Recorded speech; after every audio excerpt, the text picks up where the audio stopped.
Hello, my name is Barbara and I'm a road runner. I graduated from UTSA in 1992 with my BA in sociology. This presentation is a peek into my journey of obtaining my Master's of Arts in Education with a focus in curriculum and instruction, and I'm looking forward to this new journey. I was born in Clarksville, Tennessee, the first daughter of two young and wonderful parents. I was loved and cared for from both of my parents. My father had a high school education and my mother had an 8th grade education. My parents always spoke highly of education and wanted me and my 7 siblings to do the best job in our educational journey. My early educational memory is that of the traditional classroom. The teacher was at the front of the class, either sitting at her desk or standing, and we were all in rows of 7 in front of her. The progressive view of John Dewey in regards to the way education should be conducted and received by students created a double sword within the educational community, one of excitement and criticism.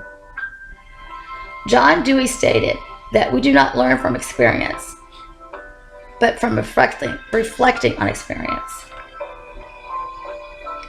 He believed that teachers should be teaching students how to think, to ask why, investigate, create, discuss, and reflect on, and how to solve problems instead of feeding them information.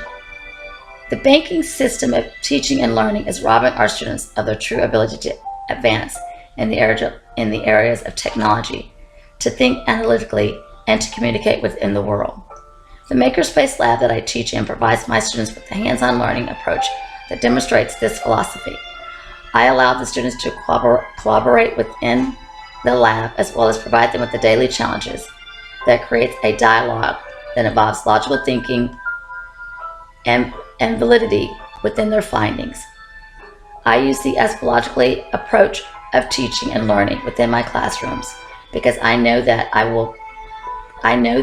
it will provide my students with a foundation of really knowing what they know. Teaching in a Title I school has been a challenge for me because my daughter was able to attend some of the best public schools in San Antonio.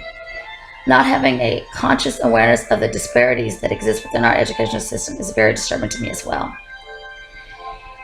The achievement gap is the new form of discrimination that is plaguing our institution of learning.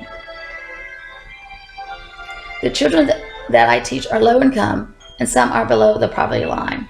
They're struggling every day to come to a place where we provide a loving care and safe environment. But we know that when they leave sometimes, they're wondering if they will have dinner that night. A country as rich in resources as the United States is failing our children. How do we expect them to ever catch up in their learning when so many other basic needs are not being met in their lives? This oppressive behavior is keeping those less privileged in that category of social stability and keeping the social mobility ideas out of reach.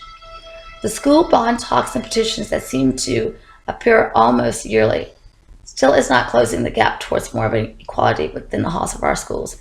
However, the walls are the only things that are growing, and those walls are also keeping some of the best teachers out and have lost touch and communication with the parents.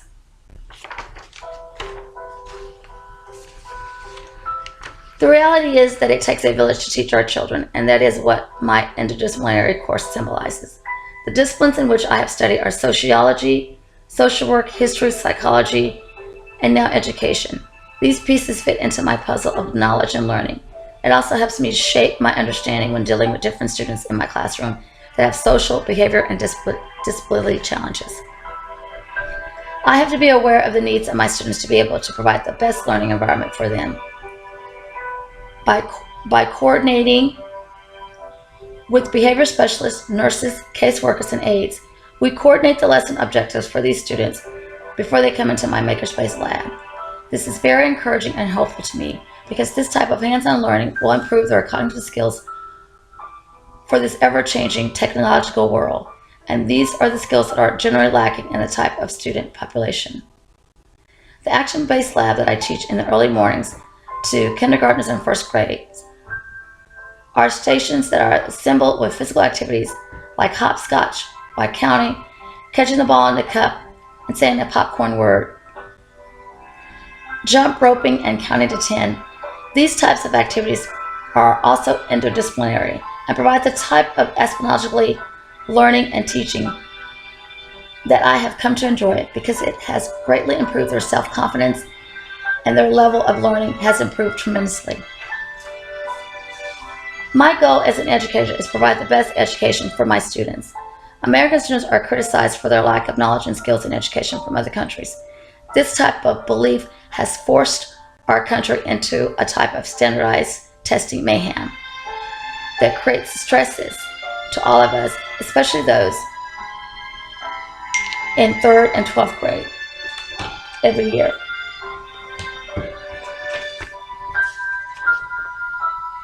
We must make sure that all learners have the opportunity to learn, and as an educator, I do believe that all students can learn, and we can foster their growth and advocate for more equity within the walls of our schools. We also must teach to the whole person, which provides a sense of liberation in which they can one day change their future outlook by getting that good education that they deserve. Providing students with the foundation of enjoying education is very important, and giving them a voice to relate to educators is very important because this establishes a sense of empowerment and also establishes a form of trust between student and teacher. And they will know that we will be there to help them when they do not understand and not criticize and be cynical to their lacking. We must keep an open mind and teach theories that we believe will help and guide and motivate children to learn so that they will know and learn, and that we will know that they know and that they have learned. Today's classrooms are very diverse, and we as educators have to be sensitive to the needs of students and their beliefs, and not draw conclusions and make individual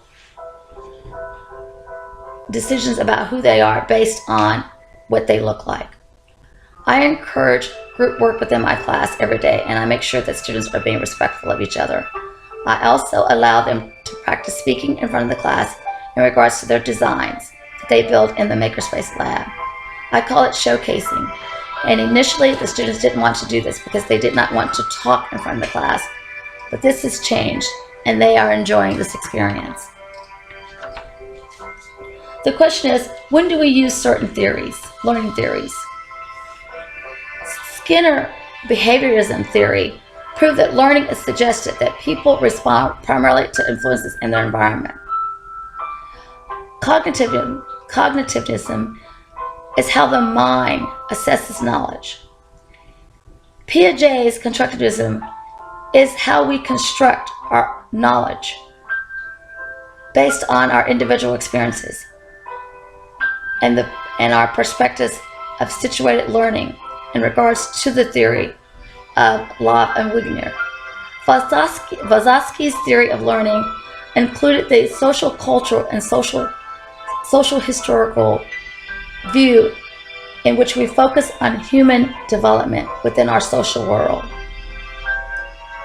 Vygotsky's learning occurs through processing of information within the social proximity theory development.